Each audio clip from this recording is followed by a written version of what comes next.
this was the question. You know the context. Will you make the trip to the other store to buy the calculator, right? I'm going to pull up.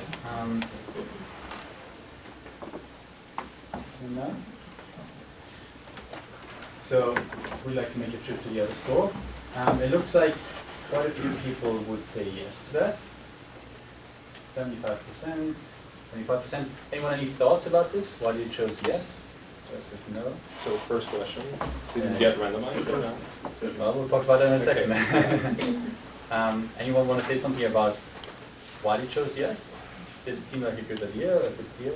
Actually, the reason I chose yes is because I read an article this morning that was talking about ways to save money, and it was saying that when we have a choice like that, we usually don't make the trip. But if we do, then we can actually save more money in the long run, and I was thinking about that. Oh, interesting. Okay. Yeah? Well, I think it depends on the marginal cost of extra time. Like if you earn $2,000 an hour, then you're probably not going to make it. But since the trick, since we're kind of students, a lot of student debt, $10, well, for 15 minutes, it's okay. All right. Interesting. Yeah.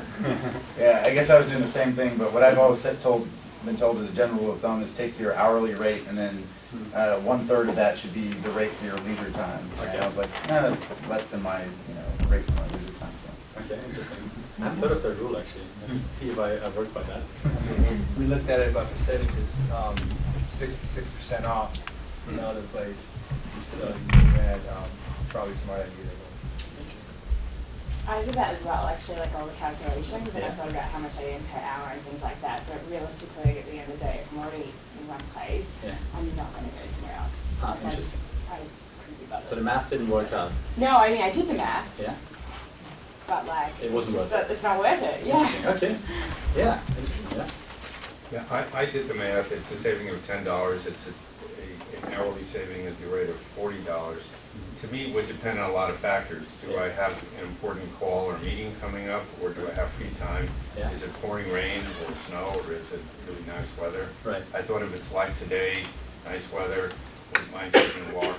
Don't have anything to do immediately, I might do it. Otherwise, I wouldn't. If I voted yes, but in the absence of a lot of relevant factors. That makes a lot of sense, and I think that's exactly right. A lot of the things that have come up so far have to do with context dependence, right? Like the way maybe I feel about this, or if it's worth my time, do I want to take a stroll through nice sunshine? But one of the things that you had a question about was where you randomized, and I guess you gave something away there, which is, yes, there were two versions actually, and some of the people might have thought, sure, I'm going to take a walk. This seems like maybe 66% of the price reduced seems like a pretty good deal. And maybe some of you were thinking that's kind of odd, especially with the 66%. So I'll show you something else, which is another poll. It's still favoring yes, which, to be fair, I'm a little bit surprised about. For other times I've done this in most classes, it turns out that no is quite a bit stronger. But you can already see there's something else going on, which is more people seem to think it's not worth the trip than before. Before it was only 25%, now we're close to 40. And I guess if someone wants to say something to why they chose no, it might be interesting to hear that as well. Yes. So I don't know if everyone said this, but mine said that I was also buying a jacket for $15. And so I think I immediately started comparing 15 to 125, and 15 seemed like not a big deal. And then I was only saving $10, so then it just seemed like it just was marginal. Right. Right, interesting. So was my favorite part. Now, a couple of you guys are sitting around thinking, there's definitely something weird going on, because it's definitely not $125 that this was costing. So let's look at this. Specifically, we had two versions, and one of them read this, which is you're buying a jacket for $125 and a calculator for $15. Then you're informed by this calculator guy that the calculator is on sale nearby for just $5. Maybe it's a good idea to go for a stroll, maybe for a walk. It's only 50 minutes away, and it saves you $10, right? But you just mentioned something slightly different, and the other half of you will think, well, I'm not so sure if that was such a good deal, because at the end of the day, the jacket was $15, and the calculator for $125 was only reduced by $10. So for some people, and in fact actually, perhaps if you aren't like exposed to behavioral science and behavioral econ, most people, they think this is not worth their time. All of a sudden, although the savings is $10 in both of them, a a lot of people do this kind of intuitive math in their heads, right? They're like, what a steal, you know, like 66% off. This is like almost free, and it's only 15 minutes away. I'm going to do that, $10 saved, right? Most of the money is basically saved because it's only $5 now. Whereas if you turn the numbers around so that the calculator costs more now, the $10 just seems so much less worth, even though it's the same amount of savings. Yeah. A comment on that. So I think that's true for in developed countries, but we ran a similar experiment in developing countries, and it turns out people actually think the marginal utility of money is the same, regardless of where you are. But in developed countries, for us, for like richer people, right, after a certain level, for you, it doesn't seem, because we do percentage calculations, but if you're thinking from like a poverty perspective, $10 is $10. So it only holds true in a setting like this, but not like if you deal with rich people in developing countries, it doesn't actually hold true. That's fascinating. Are you working with Anush Shah on this point? No, I was actually working with the World Bank cool. on the project. Excellent. So that's a great, this is actually just, I saw something very similar presented earlier this year at the Economic Association Conference. And Anush Shah, who's a professor at UChicago, has exactly that point. He's in fact making the point that when you have maybe a bit more wealth, all of a sudden some other biases can creep in, like this one perhaps. Whereas when you're, poor people are often seen as like making sometimes very irrational choices. But he brings up one of those examples and says, no, you know what? In some cases, they can actually make really rational decisions because you know what? $10 really matters for them. And so they're not going to fall for this trick, whereas maybe wealth can sometimes do that. So there's some interesting and important boundary conditions to this, which we're probably not going to touch on all of them, but you should certainly think about that because every decision that we make, obviously, we do in a certain context. We can try to control some of it with our experiments and then the architecture around it, but there will be other factors you might not know about. So this is super interesting. I'm glad you brought that up. Yeah. So if anyone thinks this is kind of strange, let's see what the second experiment tells us. You never know if this is going to work actually in class. So I'm always excited to see if you guys. We ran something like 4 years ago, and it worked perfectly. I don't remember what the example was. And then the Washington Post or someone covered it, and then 2 years later we ran it again. Everyone just got it. And they're like, well, obviously, it's such an obvious example. And so obviously you can learn how these things are coming into our popular culture. I'm very curious about this one because I did run this last time 2 years ago, and I've been told it's more popular now. So yeah. I was just curious. Have you done examples where you've asked both versions A and B in succession, maybe in a random order to the same group? Yeah, fascinating. That's a good point. I haven't, but there's research that's called joint versus separate evaluation, actually by Max Spacerman and collaborators. And what they find is very often our comparison, as soon as we have two things in front of us, our comparison mindset becomes a lot more rational because we start focusing on things that may matter a bit more. And just to give you some very important context in hiring, if you think about very typical stereotype categorization, if you're hiring for a position that's like computer science, engineering kind of thing, and you have men and women, bring in their scores on how well they program, turns out people are unsurprisingly pretty prejudiced against women because for some reason engineers must be male, and so they think, well, if I look at the CV or the score, they're doing better. But this goes completely away if you put them right next to each other, even with information about their gender, and you say, who did better? Instead of having them just look at one of them, and then they start bringing in all the, this implicit bias that like discriminates perhaps against women who might be just as good or better in programming, and just looking at one applicant at a time can make you much more biased. And if you look at both of them, you're like, well, clearly either the woman or the man was better or not. And so then you can make a decision and the bias goes away mostly. Turns out though, what I found interesting is it works both ways. So for more creative jobs, people have this association that women are better at it. And again, like it goes away when you put them next to each other. So I think that's a fascinating idea to just get people into the habit of not making decisions necessarily in isolation. Yeah. How much, I feel when we just fill out some questions, that could be completely different than what we actually do. Yeah. So how much can we relieve a questionnaire? Like if we role play, I think it increases the chances of it. No, it's fascinating. So there are different opinions on this. I'm going to give you my take on it. There's, in terms of research fields, there's a slight difference.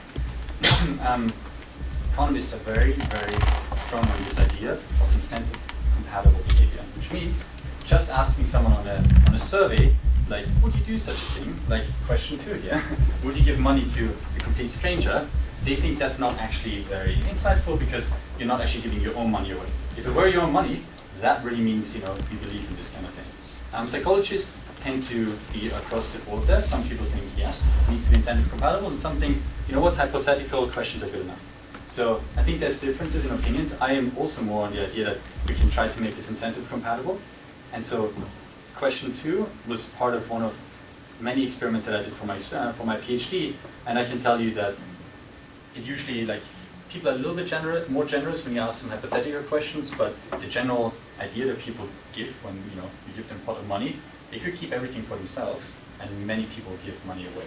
So there seems to be, Yeah, I mean, my question is really, sorry, I sure. meant to express it, but if it's just a questionnaire, I don't know if people are gonna actually say what they actually would do in that case. Okay. Like if you had us all and it was like a case like that with a calculator and the jacket or whatever, the next thing, and we were actually there and it was like an actual, not even theater, it was actually an environment that it was, I think you could get completely opposite results. But this is my... That's a fair concern. Actually, one reason why these field experiments and much of the research is now trying to also tackle the same questions we have done in the lab, now in the field as well. So although we think we know what is happening by doing lab experiments, some people are skeptical and they say, you would never do that in the real world. And so a lot of the experiments I'm going to talk about are with organizations in the field to get around their concerns. These are actual decisions in natural environments. Yeah. All right, let's quickly go to question 2, just so we have done that as well.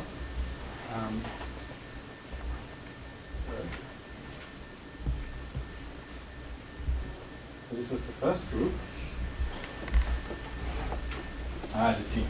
Most people give $5. 16–17% give nothing. We have, I think this is 1 or 2 outliers out here who give $8, very generous. Wherever you are, that's very nice of you. And a couple of people down here. All right, this is the first group. So again, you were randomized. One version of the text and then another version of the text. And let's quickly look at the other one. And this one looks more, a bit more dispersed, I would say. So there's still quite a lot of people at 0, fewer people at 5, a bit more at 3. Now we are clearly more going on there. So 7 and 10. Someone was really nice. So someone gave all their $10 away. So that's very nice. What we did here is the following. So if you were in the first group, the group that primarily was around the $5, and there was one person who was at 8, you saw this. You're going to play the Wall Street game, and imagine you have $10 and you split it with someone you don't know. If you were in group B, the ones who were a bit more dispersed, you saw this. You're playing the community game. And so, obviously this makes no sense. You're playing exactly the same game, except for we call it different things. In one case, we call it something that we think maybe primes you to think a bit more competitively, the Wall Street game. And the other one, we're going to somehow prime you with this idea that it's a community. We're all nice, we're all good people, and whoever it was who gave $10 really seemed to think that this is about being a partner in a good community. So in many ways, we're way too small a sample to make any conclusive evidence from this, but it's interesting to see how these framing effects can also be very important in our decisions. And often we're not aware of what these things are called, right? Any thoughts about this before we move on? Do you believe it, by the way? Or have you seen this before? So a couple of people. And which one is closer to the, I don't remember which version, that's the, because there's a couple of versions of this experiment, but like compared to the original name, is that, I think the Wall Street's closer to the original name. Good questions. It's, this is actually the dictator game, Dictator, very yeah, related exactly. to the ultimatum game. So Dave Rand and a couple of others have done experiments on that. What's the neutral frame, right? That's actually one of the questions you'll hear all the time, like, we don't want to nudge, we don't want to do experiments because we don't want to influence people. But it's fair to ask, in absence of these names, what do people think of? And luckily for us, it's closer to the community game. So it turns out people seem to spontaneously think a bit more of being nicer maybe to other people when confronted with this, and this game activates this competitive thinking. There are again boundary conditions, and Dave is actually one of the experts on that. Yeah. What's the end? What's the minimum number you would have to have in order to sort of see this? Yeah, good question. I'll table that for now because we're going to spend quite a bit of time thinking about that. It's a great question, and one is often overlooked, so I'm glad you asked that, yeah. And we're not going to come to sample size today, it'll be in one of the next lectures. Yeah. So I actually was trying to guess what this was, and I thought it was of people who save the $10, they would value their money more. Like if, for instance, if they walk, they would then keep more than $10. Okay. Have you looked at that, or like So was that again, like was that intentional, or what was intentional? Because before we saved $10. Okay. And then now we're splitting the same amount. No, that was me thinking of two games that I like a lot, and so I decided to pick them. It's a good point. Maybe I should get rid of the fact that they're both $10. No, I didn't think about that. Yeah. You're just influenced by that. That too. They want this anchor. That's right, there's an angle for that as well. The $10 you were saving beforehand, you're now spending on someone.